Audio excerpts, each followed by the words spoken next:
Hello everyone, hope you're doing well. Today in War Thunder, it's time to have a look at another devblog. This is for the I-225. Now, this aircraft was added to the second dev server, and even though I made a video about it, which you can see a few days ago, I made sure in the video title to put in brackets it had a broken flight model, because there is no way that the flight model that they gave this thing was accurate, and the reason for this is because it didn't fly straight. It's kind of as simple as that. What it did was it was slightly tilted to the left, and it was veering all the time to the left, and the instructor, if you had it on, was not correcting it, and also, if you tried to correct it, you couldn't correct it, unless you wanted to veer, if you've pulled full rudder to the right, you could nearly get it to the center.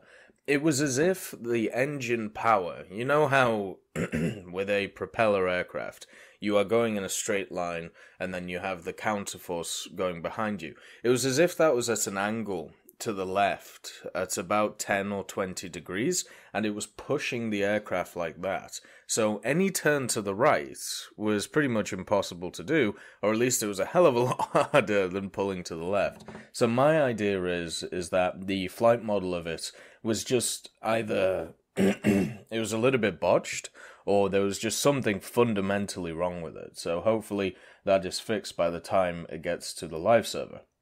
So what is the I-225? Well, have you ever heard of the story of the I-185? Pretty much the same thing. The Soviets made two prototypes of the I-225, just like the I-185. They had slight differences. Generally, let's actually just read it for you, just so you can get an idea, and then we can laugh at it.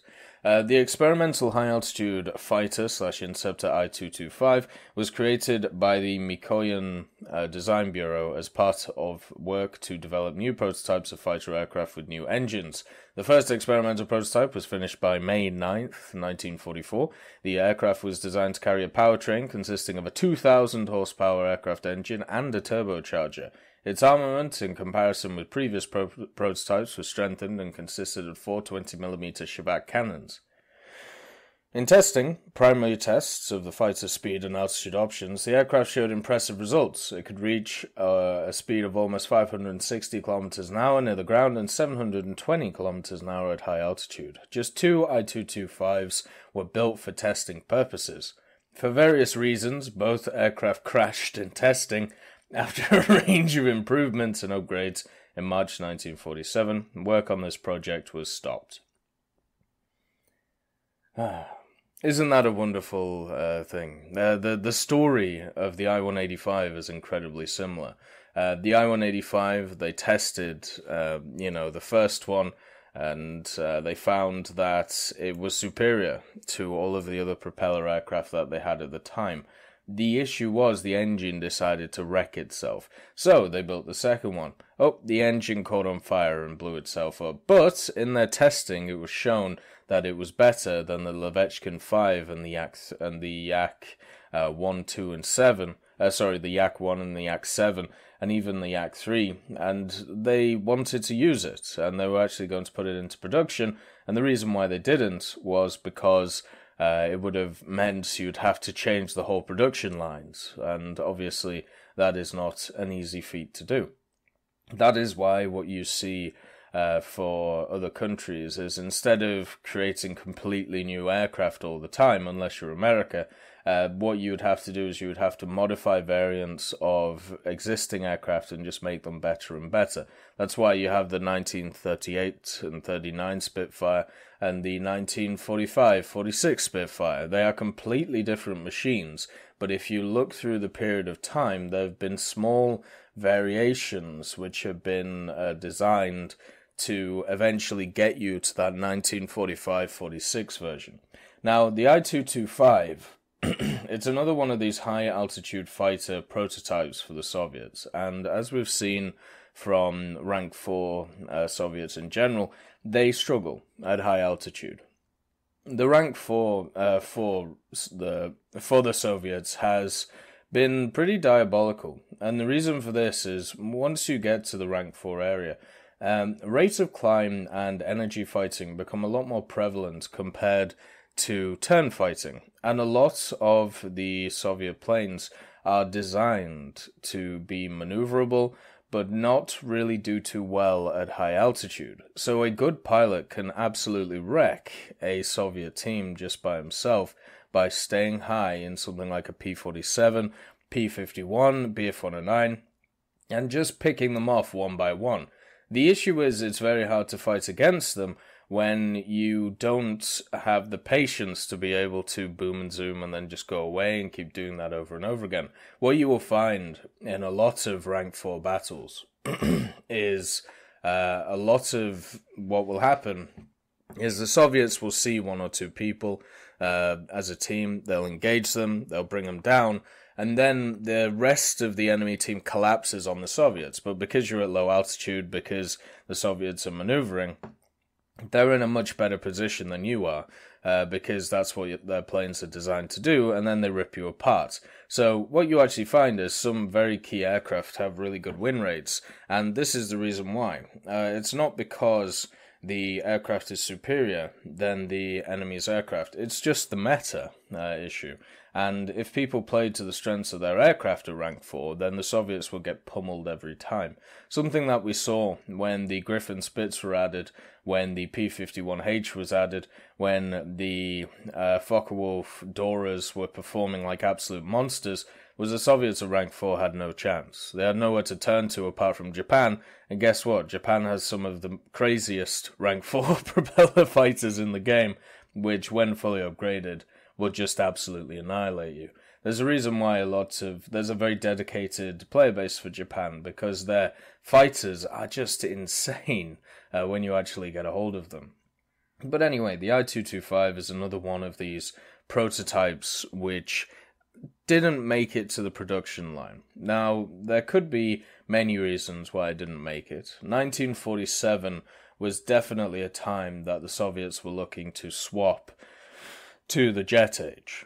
Everybody at that time was testing, at least testing some rocket propulsion stuff, at least testing some jet engines, and therefore there was probably a push from the Soviets to try and go into that instead of producing more propeller fighters. When the Levechkin 9 came out, which was a post-war aircraft, it was seen as pretty much redundant, especially against some of its contemporaries, such as the Griffin Spitfire, and also stuff like the Tiger Cat and the Bearcat. So, with that said, the I-225, let's say in-game, will have an interesting place. It may be able to deal with some of the high-altitude fighters that the Allies and the Axis are able to throw at it, because the Soviets are in a weird place where they fight alternate history quite a lot, and also fight Axis quite a lot. So with that said, you have a situation where you have a machine which has a lot of firepower. It has 4 20mm Shevaks. They have 400 rounds of ammunition. It's a rank 4 aircraft, a BR of around about 5, I believe. 55357. If you want to have a look at that, please check the dev server video I did on it. And it comes after the I-185s. So you have to grind through both of the I-185s to be able to get to the I-225. And if you want to be able to research the MiG-9, then this is before it. Now, do I think this is a good step between the MiG-9 and the I-185? I think it'll have a very similar playstyle to the I-185, but it'll just be better than it, because the I-185, when it was released, it was a spaceship. It was insane. It could climb to crazy altitudes, and on top of that, in the dive, it was ridiculously maneuverable. And because of that, you had a machine which could absolutely annihilate enemy teams by itself. The only thing that was limiting it was its 20mm ammo.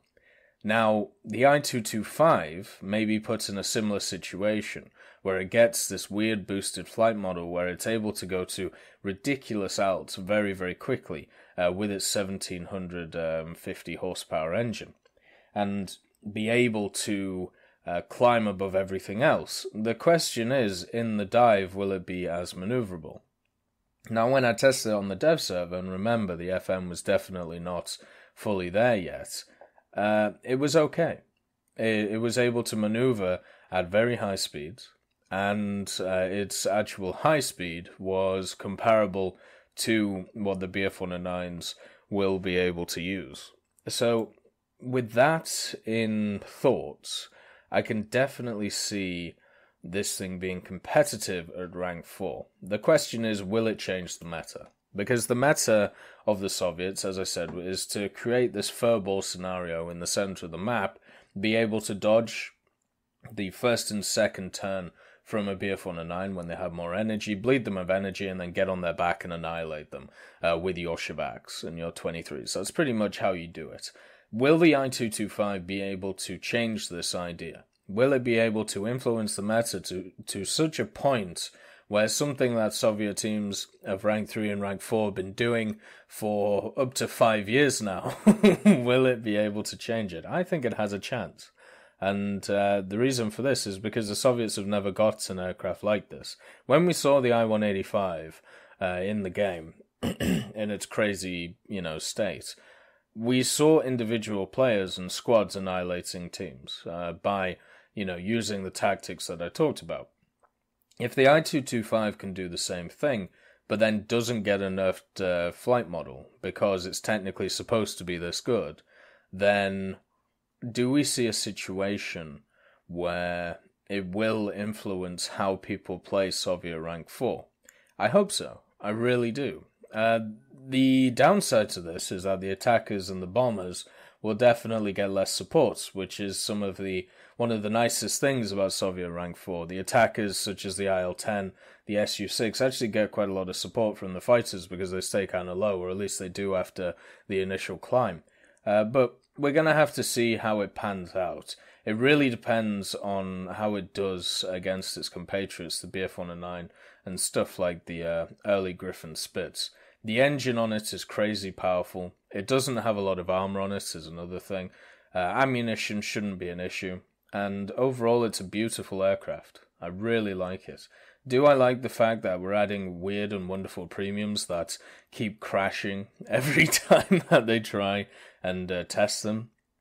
I mean, it's kind of annoying, but at the end of the day, it was tested and it was flown, just like the I-185. I would much prefer something like this than something like a Ho-Ri production, or something like a R2Y2. At least we have pictures of this. At least we can find flight data of this, flying, even if it did fly in its annihilated state. But anyway, I hope you all have a wonderful day, and I'll see you next time.